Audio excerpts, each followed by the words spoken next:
Saturday, October 18th, coming at you. It's early, 8:10 in the morning. Cheers. Mm-hmm. Off to a good start with a fresh cup of coffee. It's a sunny but cold morning. It's the day of the National No Kings protest. Do I plan to go? Yes, I do. Last one I didn't. This one is fairly close to my neighborhood. So my plan is to park as close as I can, which may not be very close, and walk the rest of the way, but make my presence known. I've got the message, which is, Trump, I hate to call him even the president, that traitor wants to provoke the American people. And so we got the message as to, just sit down, be cool. We're rightfully protesting, and this scumbag, criminal, felon, creep, for totally selfish reasons and wrong reasons, wants to ruin America. So selfish. So I intend to participate. I intend to go. And I'll take some video. That's the plan anyway. So it rained yesterday, darn it, and my neighbor Ray couldn't finish the windows in the front. I hope he can today. This is one of the other things that I knew would be the case with getting the house started on repairs, is that I just want to get it done. And that can't happen with construction. I mean, people who know what they're doing work well and work quickly. But my neighbor is doing this as a one man, plus his family, plus the weather. So, anyway, yesterday was Friday, and it turns out that there were a couple of new releases of interest to me. And so I went ahead and went down to Homer's and picked them up. I'll show them in a second.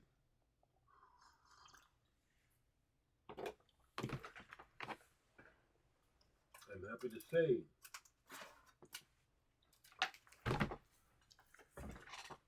other than my personal copies, which I don't intend to sell, these are the final 3 The Clock is Ticking CDs. These are the last 3. I'm not going to reorder right away. Maybe not if there is no interest. But I'd like to go ahead and complete this cycle and sell these last 3. Come and get them, people. It's a collector's item, and like I say, this is protest music. This is totally in line with what's going on today. No kings. Folk song number 3 on here is a direct protest against Donald Trump and the GOP. I am not afraid of fascists. Douglas, Otis 12, and I are not afraid to speak out. Now more than ever. When I was a boy, I have some records to show. When I was a boy, my dad was fascinated, or probably more likely was horrified with Nazi Germany and what they did to the Jewish people. I can remember seeing articles and books and pictures as a child of the horrific ovens and the people emaciated being shoved into open mass graves. And to think that just happened, not that long ago, and here we are. It just mystifies me and really, really concerns me, because it's being allowed to go on. It's just weird.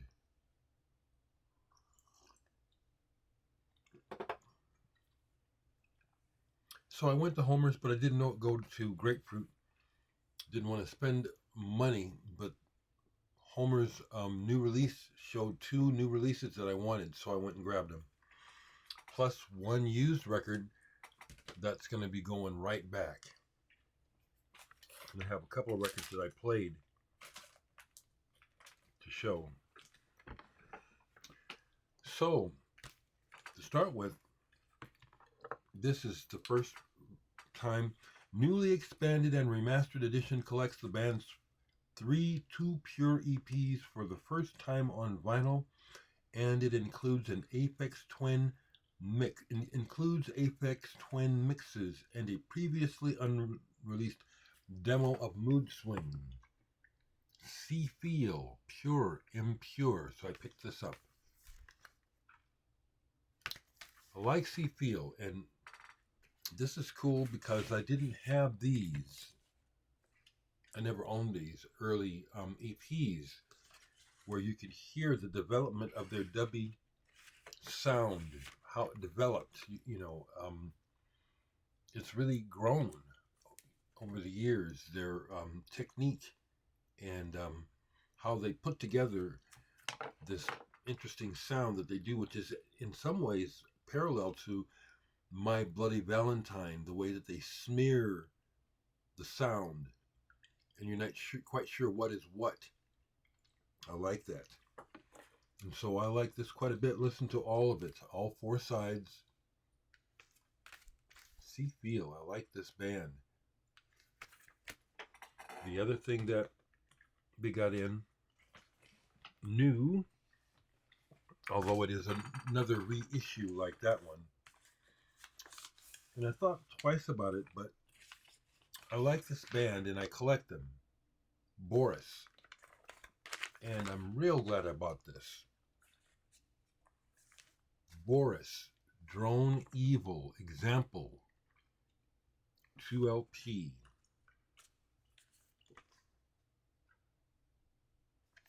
This is way cool.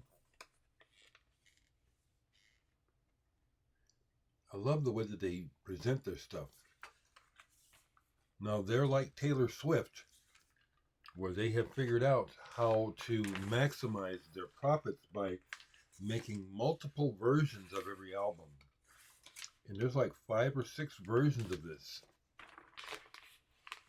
Different splatters and colors and clear and stuff. So which version is this? Milky clear with splatter. Limited to 500 copies.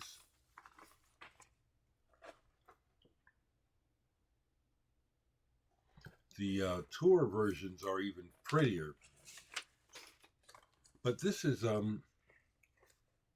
cool because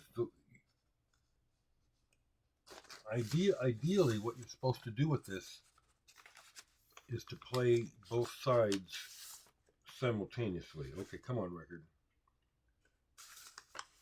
There it goes. You're supposed to play both sides simultaneously to get the full effect. So have I done that? Yes, I have. I put on one record out in the living room and another one here, the other one here. And it's cool. It does work. It does work. The drone and the combined sound of the band. And this is good. This is on the heavy side, the droney heavy side. But there's a part where Wata lets loose this note on her guitar with a tone that's not her usual tone. And it really cuts through, and it's like, wow, that's cool. Boris, quite an interesting band. They also reissued Pink, the CD version on vinyl, but I already have the 3LP version, so it's like, don't be stupid and buy another version for no reason.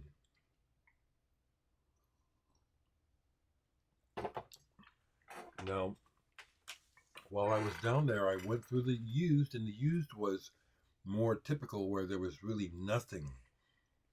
So this was the only thing of slight interest, and the price was right, but I'm not keeping it. I knew that Crack the Sky, their first album seemed promising. When Crack the Sky first came out, and there was a bit of hype about them, about American progressive rock, I bought it. And other than the opening track, I was very, it's like, this ain't nothing, if I can be real blunt about it. And this album, Tribes, came out 2020. And this is a record store day. It was in the used though. And so it's like I could see that it was like probably something new that Mark or one of the other store employees probably opened to listen to and ended up not keeping it. It's a record store day clear vinyl release. And this is disappointing. This band is like a third-rate Pink Floyd. If any members of the band see this, I mean no offense. I'm telling you my honest impression of the music. And this album is very disappointing. The band can play, but if I want to hear Pink Floyd, I'll listen to Pink Floyd. It's like within 2 songs of here, they do 2 direct references to Pink Floyd songs musically. That ain't cool to me, you know. Where's your originality? In particular, The Wall.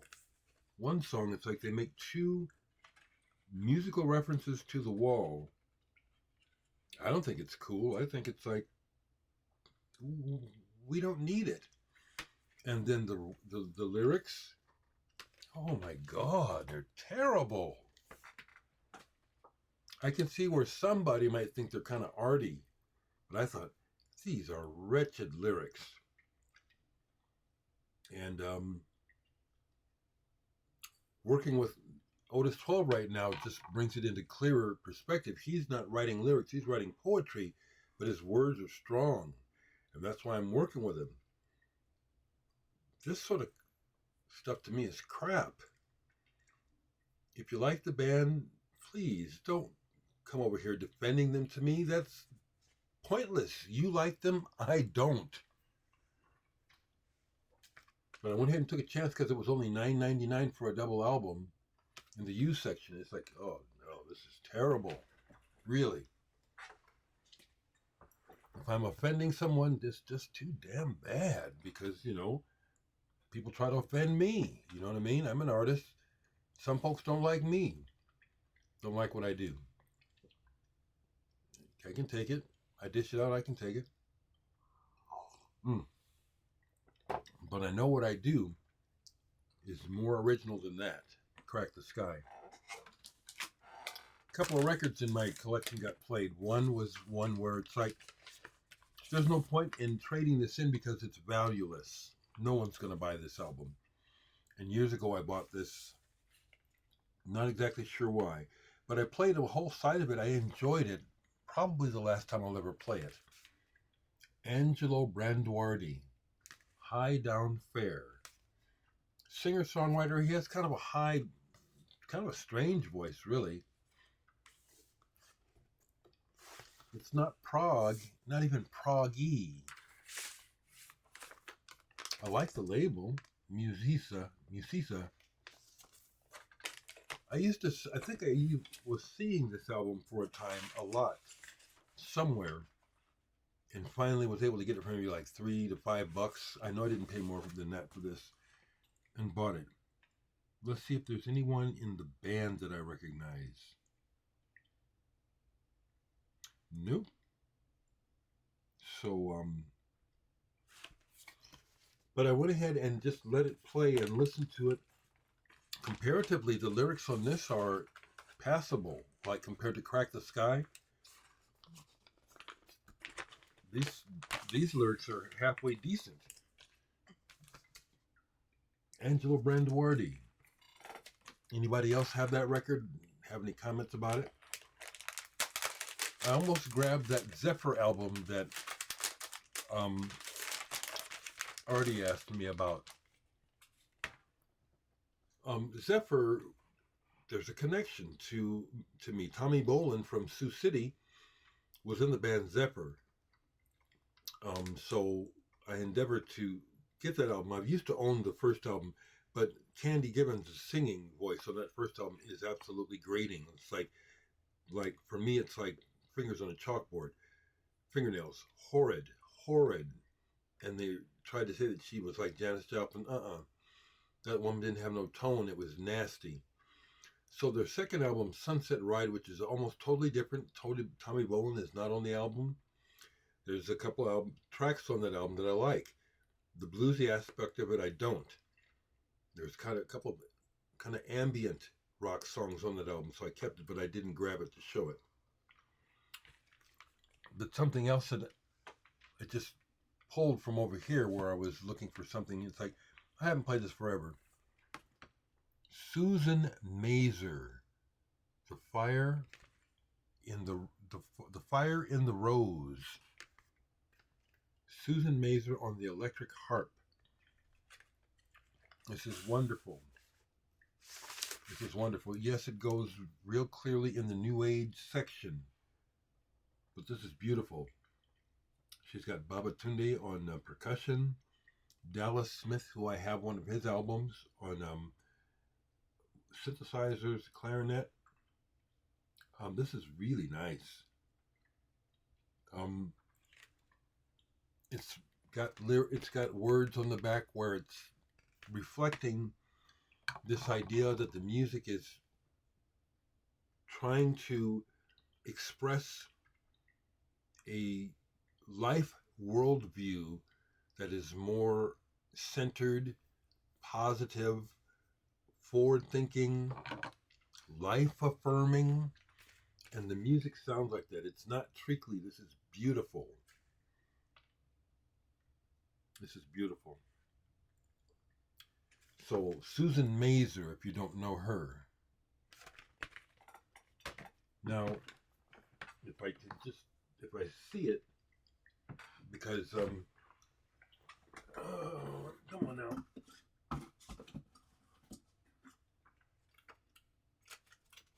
1 second, people. Can I find it real quick? Yeah. So, as you know, I like to watch Mr. Michael P. Dawson. There's such an interesting parallel. You know, there's only so many records in the world, even though there's a lot. But Michael almost always shows something that either interests me and I wish I had, or something that I do have, and it's like, so he has that. Don't see anybody else talking about it. So he got a compilation album, and one of the tracks on it was by Najma, and I happen to have that Shanachi album, Qarib by Najma. I forget how I got turned on to Najma, possibly Hearts of Space, or one of those TV programs like World Cafe, possibly. You remember that? I haven't played this in a while, but I know I like this quite a bit. World Beat Ethno Pop is the way that they marketed this. Najma. Some similarities to Sheila Chandra, but mainly due to the vocal style, you know, the ethnicity or whatever you want to use. I don't mean to use any word to offend anyone. Come on now, people. Enough of that snowflakey bullshit. Let people talk and express themselves. But I'm gonna leave this out and play this because it's been a while, but I know I like it. So there you have it. There you have it. I'm gonna go ahead and leave this the way that I started, which is I'm my own salesman. I have a lot of music besides this to sell, but this is almost gone, and this is topical and of the moment. Higgins 12, the clock is ticking. I have 3 No, I don't have any hidden copies. I have 3 left to sell to you through Bandcamp, and then they're gone.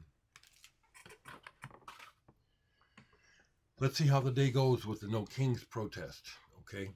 I wish we could do more than protest. I wish we could get these horrible people out of office. Take care. Family, you know I love you. Pardon me. Guess I'll go ahead and shave before I go out today. All right.